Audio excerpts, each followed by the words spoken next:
Mon faux petit ami a dit qu'on n'était pas en couple, alors je l'ai présenté à mon vrai petit ami. Pendant 8 mois, Zane s'est comporté comme mon petit ami en tout point. On se voyait 4 fois par semaine. Il dormait tout le temps chez moi, il avait même son propre tiroir. Il était visiblement jaloux dès que d'autres garçons me parlaient en soirée, trouvant toujours des excuses pour interrompre les conversations ou m'entraîner à l'écart. Il m'offrait des fleurs sans raison particulière, se souvenait parfaitement de ma commande de café, et on passait des week-ends entiers ensemble, à regarder des séries en boucle et à cuisiner comme un vrai couple. Tous mes amis pensaient qu'on sortait ensemble. Ma famille l'invitait au barbecue. Même sa mère demandait des nouvelles de sa copine quand elle appelait. Mais dès que quelqu'un lui demandait directement si on était ensemble, Zane éludait la question avec un rire gêné. Oh non, on est juste de très bons amis. Je ne suis pas prêt pour une relation sérieuse pour le moment. Ça me blessait à chaque fois, mais je continuais d'espérer qu'il changerait d'avis. Je me disais qu'il avait peut-être juste besoin de plus de temps pour se sentir à l'aise avec les étiquettes. Vendredi dernier, tout a basculé. Nous étions à l'anniversaire de Kelsey, et une fille de son travail, Alexis, est arrivée. Elle n'arrêtait pas de flirter avec lui toute la soirée, lui touchant le bras, riant beaucoup trop fort à ses blagues. Finalement, elle m'a dévisagé et m'a demandé sans détour. Alors, tu es sa copine ou quoi? Sans hésiter, Zane a immédiatement répondu: oh non, on n'est absolument pas ensemble. Je suis célibataire en fait. Il a même fait un petit pas en arrière en disant ça. L'humiliation m'a frappé de plein fouet. Tous ceux qui étaient à portée de voix nous fixaient. Kelsey avait l'air mortifiée pour moi. Je sentais mes joues brûler de honte, mais au lieu de m'enfuir en pleurant comme j'en avais envie, j'ai eu un déclic. J'en avais assez d'être son plan B.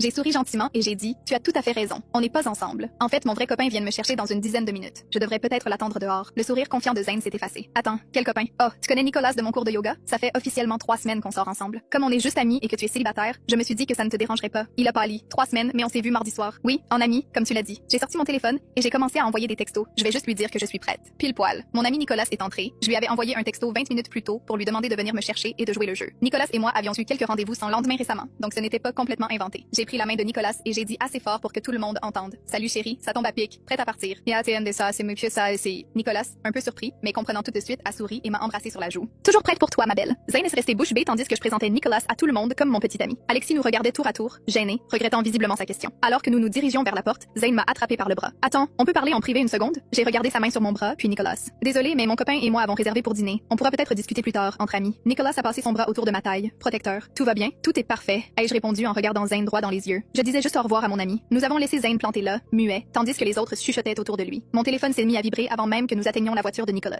Message après message de Zane. C'était quoi ça? Depuis quand tu sors avec lui? Je croyais qu'il y avait quelque chose de spécial entre nous. On peut en parler, s'il te plaît? Le lendemain matin, encore plus de messages. J'ai réfléchi toute la nuit et j'ai réalisé que j'avais fait une erreur. Je veux être avec toi. J'avais juste peur de m'engager, mais maintenant je suis prêt. Mais je me chie dans cette question et s'il te plaît, ne gâche pas tout pour un inconnu. Pendant 3 jours, il n'a pas arrêté de m'appeler et de m'envoyer des messages. Soudain, il a voulu officialiser notre relation. Il m'a même fait livrer des fleurs au travail avec un petit mot. Je veux être ton vrai petit ami. C'était incroyable comme on peut vite se rendre compte de ses sentiments quand on comprend qu'on n'est pas là pour attendre indéfiniment. Comme un plan B. La réaction de Zane m'a fait comprendre que je méritais quelqu'un qui serait fier de m'appeler sa copine dès le premier jour. Pas après 8 mois à me traiter comme une inconnue.